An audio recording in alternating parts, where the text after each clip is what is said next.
Well, this video is not a gap love scene or cut scene. It's a gap inspiring story. अगर आप भी gap series के fan हो तो आपको स्टोरी ज़रूर पसंद आएगी। तो EP3 स्टार्ट करते हैं। तो रूही के चले जाने के बाद नताशा की फ्रेंड उसे कहती है, यार तो क्या तू उसे अब बदला लेगी? नताशा कहती है, पर अपनी तरीके से। यू नो ना, still she is my love. उसके फ्रेंड कहती है, यार तू क्या करने वाली है? और एक बात तूने नोटिस की? तूने रूही की हालत देखी? I mean, how it possible? क्या सच में वो बारिश में भीगते हुए इतनी दूर आई है जॉब करने के लिए? उसकी बात से नताशा थोड़ी सीरियस हो जाती है। वो कहती है, नहीं, मुझे नहीं लगती कि वो ऐसा करेगी। और वैसे भी उसके पापा तो प्रिंसिपल है ना, उसे जॉब की क्यों नीड है? ये हो ही नहीं सकती है। हो सकता है वो अपनी पापा से फाइट की है और गुस्से में आके जॉब ढूंढ रही है इंडिपेंडेंट होने के लिए। तो देखना, वो अपनी जॉब को सीरियस नहीं लेगी, वो कुछ दिन बाद ही क्वाइट कर देगी। नताशा कहती है, मैं उसे 3 साल से फॉलो कर रही हूँ। अगर कोई सीरियस बात होती तो मुझे ज़रूर पता होता। फिर वो दोनों इस बात को इग्नोर कर देती है। और इधर रूही की हालत बहुत खराब है। वो रोते हुए ऑफिस से निकलती है। रूही जब बॉस की केबिन से नीचे आती है तो सारे एम्प्लॉय उसे देखती है।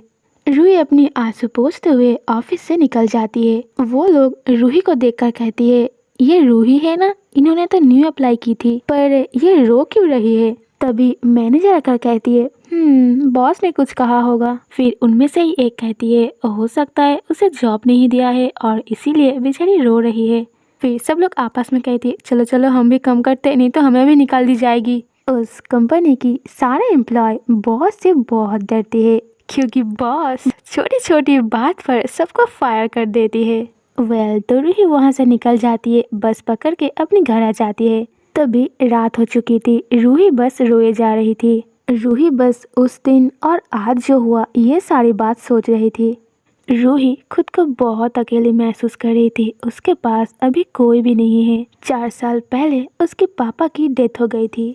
उसके पापा की डेथ हो जाने के बाद उसकी अंकल उन लोगों की सारी प्रॉपर्टी अपने नाम कर लिया है। उसके बाद रूही की हालत बहुत खराब हो गई थी। वो अपनी एजुकेशन कंप्लीट नहीं कर पाई। इवन उसके पापा की जो घर थी वो भी उन लोगों ने बेच दिया। रूही के पास तभी रहने के लिए भी घर नहीं थी। फिर उन लोगों ने रूही को अपने साथ लेकर आई है।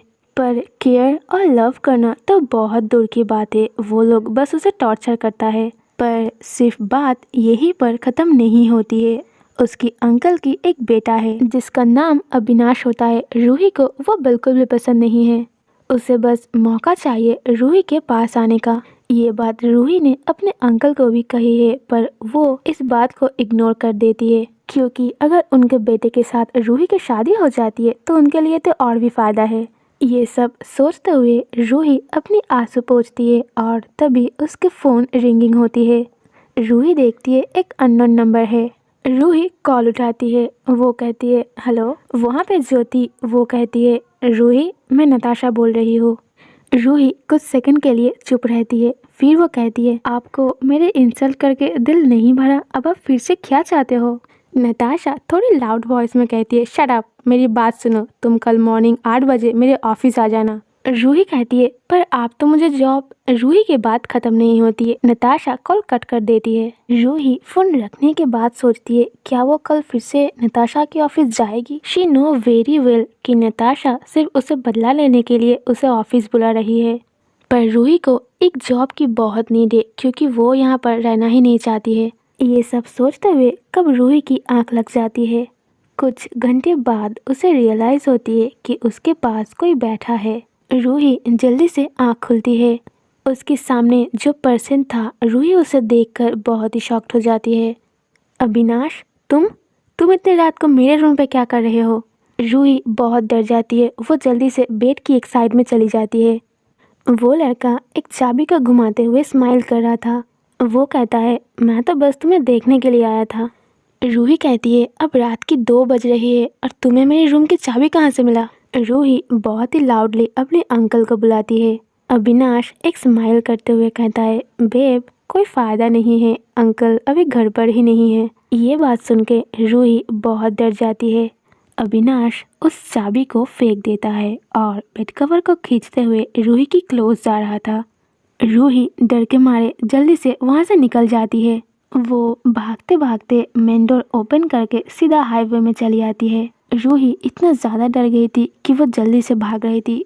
वो एक बार पीछे घूमती है तो वो देखती है कि अविनाश भी उसके पीछे आ रहा था। एंड जैसे कि अभी रात की 2 बज रहे हैं तो सब लोग अभी गहरी नींद में हैं और पूरा का पूरा एरिया बहुत अंधेरा था। रूही सोच रही थी वो अगर इस टाइम पे चीखे भी तो कोई उसकी हेल्प नहीं करने आएगा, क्योंकि हाईवे से घर बहुत ही दूर होता है। उसकी चीख किसी की कानों तक नहीं जाएगी। रूही भागते भागते अपनी एक फ्रेंड के घर आ जाती है। वो डर के मारे उस रूम की कॉलिंग बेल को बार बार प्रेस किए जा रही थी। कुछ सेकंड बाद उसकी फ्रेंड दरवाज़ा ओपन करती है। रूही घबराते हुए कहती है वो अविनाश। रूही की हालत देखकर उसकी फ्रेंड समझ जाती है। रूही की बाल बिखरा हुआ, पैरों में कुछ भी नहीं थी, उसकी हाथ पैर कांप रही थी। वो जल्दी से रूही को अंदर बुलाती है और दरवाज़ा लॉक कर देती है। रूही बस रोए जा रही थी। उसकी फ्रेंड प्रिया बहुत कोशिश करती है उसे संभालने की। प्रिया कहती है रूही डोंट क्राई बच्चा, मैं हूँ ना, वो नहीं आएगा यहाँ। रूही उसे टाइटली हग कर लेती है और बस रो रही थी। कुछ घंटे बाद सब कुछ शांत हो जाती है। इसी बीच रूही ने अपनी जॉब और नताशा के बारे में सब कुछ बोल दी थी। प्रिया उसे सजेस्ट करती है कि उसे जॉब पर वापस जाना चाहिए। प्रिया कहती है मेरी बात सुन, नताशा तुझे कितना इंसल्ट करेगी, 1 दिन 2 दिन, पर उसके बाद एंड तुझे नहीं लगता कि तू यहाँ से ज़्यादा वहाँ सेफ रहेगी। उस रात रूही घर वापस नहीं आती है। वो अपनी फ्रेंड के साथ ही रुक जाती है और अगली मॉर्निंग वो रेडी होकर ऑफिस के लिए निकल जाती है। रूही जब ऑफिस में एंट्री करती है तो वो देखती है सब लोग बहुत बिजी थे। रूही को आता देखकर सब लोग उसकी ओर देख रही थी। फिर आपस में बात करती है अरे ये रूही है ना, पर वापस। तभी वहाँ से मैनेजर आकर कहती है मिस रूही आप वापस। रूही कहती है कल बॉस ने मुझे कॉल की थी वापस आने के लिए। रूही की बात खत्म ही होने वाली थी कि बॉस अपनी केबिन से बाहर आती है। नताशा आकर एक बार रूही को नीचे से लेकर ऊपर तक देख लेती है। फिर सारे एम्प्लॉय की ओर देखते हुए कहती है अगले 5 मिनट में सब लोग मीटिंग हॉल पे आओ। फिर रूही की ओर पॉइंट करते हुए कहती है तुम भी।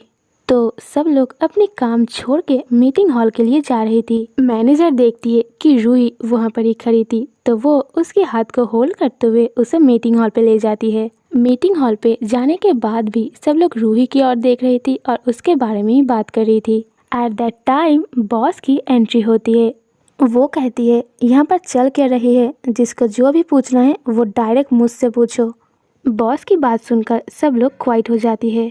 फिर नताशा कहती है वेल सो आगे से इस कंपनी की कंटेंट क्रिएटर होगी मिस रूही। फिर वो अपनी कंप्यूटर की स्क्रीन ऑन करके आने वाली एक प्रोजेक्ट को समझा रही थी और तभी जो उस कंपनी की राइटिंग डायरेक्टर होती है उसे कहती है तुम आज लंच के टाइम पे ही मुझे एक स्टोरी कंप्लीट करके दोगी। इस बात से सब लोग सरप्राइज हो जाती है। फिर सब लोग आपस में बात करती है इतनी कम टाइम में एक स्टोरी कंप्लीट करके देना ये तो पॉसिबल ही नहीं है। फिर जो राइटिंग डायरेक्टर होती है वो कहती है मैं बॉस पर इतने कम टाइम में एक स्टोरी। तभी नताशा कहती है अगर तुम इस जॉब से फायर नहीं होना चाहते हो तो जल्दी से जल्दी अपनी काम शुरू करो। इस बात से रूही रिएक्ट करती है। वो उठकर कहती है पर आप ये गलत कर रहे हो, आपको अपने एम्प्लॉय को थोड़ी टाइम देना चाहिए। सारे एम्प्लॉय पीछे से कहती है रूही नो, और रूही को बिठाने की कोशिश करती है पर रूही बात नहीं सुनती है। वो नताशा के साथ आर्ग्यू करती रही। फिर नताशा थोड़ी सीरियस हो जाती है। वो कहती है तुम्हें इस कंपनी में काम करते हुए कितना टाइम हुआ है? 1 दिन भी नहीं। तुम्हें अगर उसकी इतना चिंता हो रही है ना तो तुम एक काम करो, तुम 1 नहीं तुम 3 स्टोरी कंप्लीट करके मुझे शाम तक वापस करो। नताशा की इस बात से सारे एम्प्लॉय बहुत शॉक्ड हो जाती है। आज शाम तक 3 स्टोरी कंप्लीट करना कोई इजी बात नहीं है। नताशा ये कहने के बाद अपने सनग्लास पहनती है और वहाँ से एटीट्यूड के साथ निकल जाती है। रूही बस नताशा को देख रही थी और सारे एम्प्लॉय उसे देख रही थी। ऑल राइट गाइज, आज के लिए इतना ही। मिलते हैं नेक्स्ट एपिसोड में। अगर आपको ये वीडियो पसंद आई है तो इस वीडियो को एक लाइक कर दीजिए और चैनल को सब्सक्राइब कर दीजिए। So see you soon in next video. Love you guys. Take care and bye bye.